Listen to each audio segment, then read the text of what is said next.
We flew to Madagascar for an adventure straight out of a movie, but ended up with a harsh lesson in our own naivety. This island can overwhelm you with its beauty and, in the same moment, bring you to your knees if you are unprepared.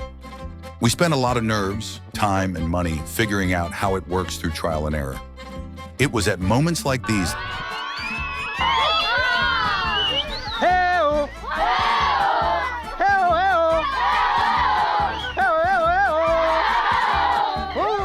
that I realized that the most valuable currency in Madagascar is not the euro, but information. Now I have not just a story for you, but a key. The key to getting exactly the emotions you dream of from Madagascar, bypassing all our mistakes. But let's take it one step at a time. Imagine an island that broke away from reality millions of years ago. Welcome to a lost world where stones whisper legends and forests are inhabited by ghosts of evolution. We flew here in pursuit of a dream, but we learned a lesson in how not to plan a trip to Madagascar. But even through these mistakes, disappointments, and dusty roads, this island stole our hearts. And now I will show you the real Madagascar. Both infinitely beautiful and insanely complicated. Our plan was simple: 28 days, a jeep, an English-speaking guide, and all the beauty of the island. Reality hit us quickly. Here are 3 fatal mistakes that almost turned our adventure into an ordeal. The first was blind faith in our guide. We wanted comfortable communication, but we got a silent driver. He knew nothing about history or traditions. Our questions hung in the air, and the guide is a key figure. The second mistake was the route from a logistician, not a dreamer. The guide planned the route based on mileage to stretch out the days. We rushed around the country in spurts without feeling the wonder building. And the third mistake was the wrong season. We arrived in November at the end of the dry season. The south of the island greeted us with a merciless, faded savanna. The Baobabs stood sad. The animals were hiding. Therefore, the best time to travel is from April to October. There will be greenery, full-flowing waterfalls, and active fauna all around. Believe me, the season decides everything. So what do you think of our initial data? Don't worry, the team saved us. Madagascar alone is expensive, and honestly, a little scary in the evenings. But with the 3 of us, any problems turned into jokes, and we took the situation into our own hands. It seemed like we had everything planned out. But Madagascar is not a country where the usual tourist logic works. After a week of chaos, I started taking detailed notes, prices, contacts, life hacks, alternative routes. These notes ultimately saved our trip. But more on that later. Now I will tell you our story, which will give you a lot of information and tell you how to see Madagascar properly.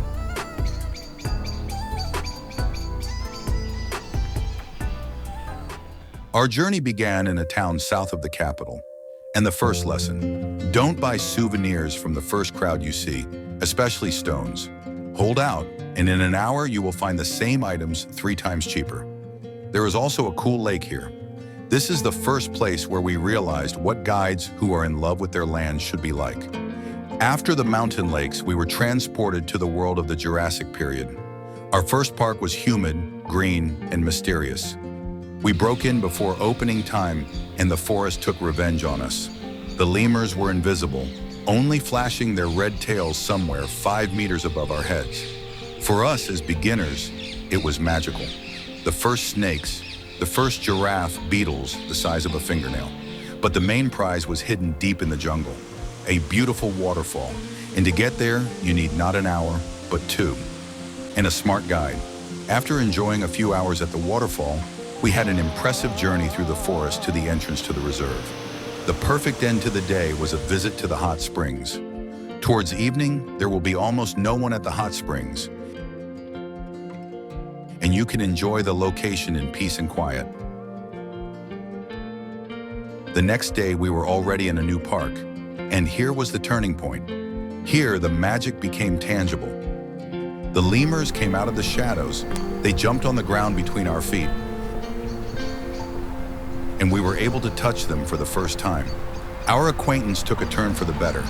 There were also chameleons, real ones, the size of a cat, changing color before our eyes, but they were not the main discovery of the day.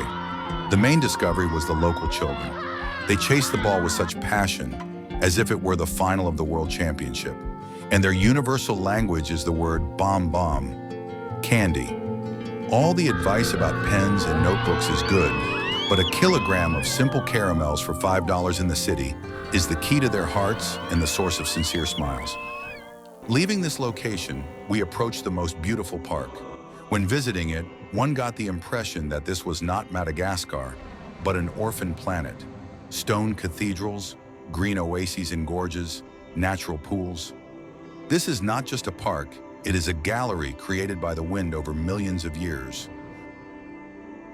Gorges where trees grow that are found nowhere else, and a black pool, a natural font in the rocks, where we bathed almost alone in the heat of the day.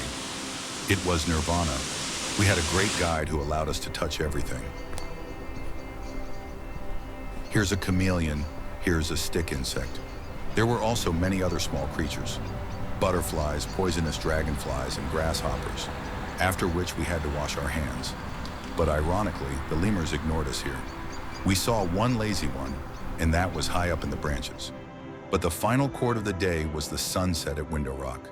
When the sun lights up a fiery ball right in the opening of the rock as a farewell. Magic. And yes, drones here are afraid not of rangers, but of huge birds of prey. I didn't dare risk my equipment, so most of the filming was done from the ground. We took a breather and stayed here for 2 days. The next morning, adrenaline awaited us. Daring enduro riding off-road sounded cool, but in reality it meant broken bikes, endless haggling, and hidden fees at the end of the trip. 2 hours of shaking across the field with no destination, and we never made it to the rocks as we were promised. The result? Better to spend that money on a massage. By the way, in our modest hotel, it was done by a woman with the hands of a magician. For only $10, she squeezed all the fatigue of these roads out of us. The road west to the ocean is a quest in itself. This is where they mine sapphires, but they sell the tours so aggressively that you want to run away. But this is paradise. Fried grasshoppers, crispy like chips and incredibly filling. Wash them down with beer. And yes, they appear on the horizon, the first baobabs, lonely savanna guardians. We looked at them with awe, not yet knowing that the greatest was yet to come. And finally, the ocean. 2 days without traveling, paying the guide for a day off was the best investment.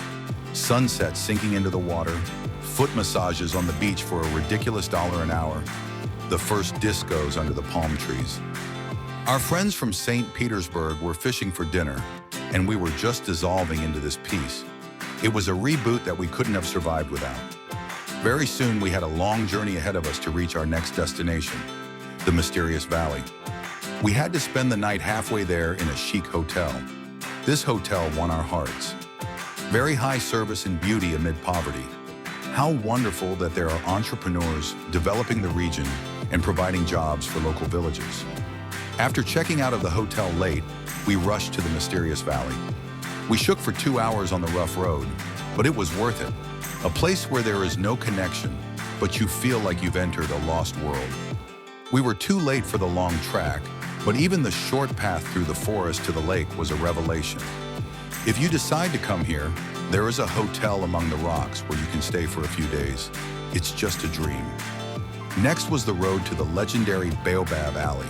We drove slowly through tea plantations, past rice fields along wide rivers. And I thought again how you could fly over this in an airplane. The road is part of the magic of Madagascar, and those who have not driven on them have not really traveled here. The baobabs greeted us with a rather sad sight. Lonely among the poor and dry vegetation, not at all like what we saw in Rills. Yes, it turns out that November is not the best month for traveling. Nevertheless, the baobabs are a force to be reckoned with, and we wanted to see them. We decided to stay in this town for a couple of days to enjoy the ocean and the low prices for everything. By this point, something had clicked for us. We had seen enough lemurs, We were tired of the guide's silence, and we realized that the route was just a formality. Sitting in the town, we made a decision that changed everything. It was the moment of truth. The guide was supposed to take us to the legendary stone forests of Singi, but we had seen something similar in Asia, so we weighed our options. 2 days of bumping around in a jeep, overpaying for ferries, spending a fortune on crossings,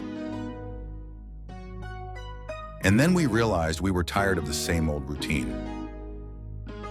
We had had enough of the dusty roads of the South. We needed a different kind of adventure. So we rebelled, terminated our contract with the guide, returned with him to the capital, bought bus tickets, and set off on a 30-hour journey north to the ocean, to a paradise island. It was the best decision of the entire trip, but in order to make it, we needed to have a clear understanding of what awaited us on the island, what the beaches were like, the prices of excursions, and where to stay.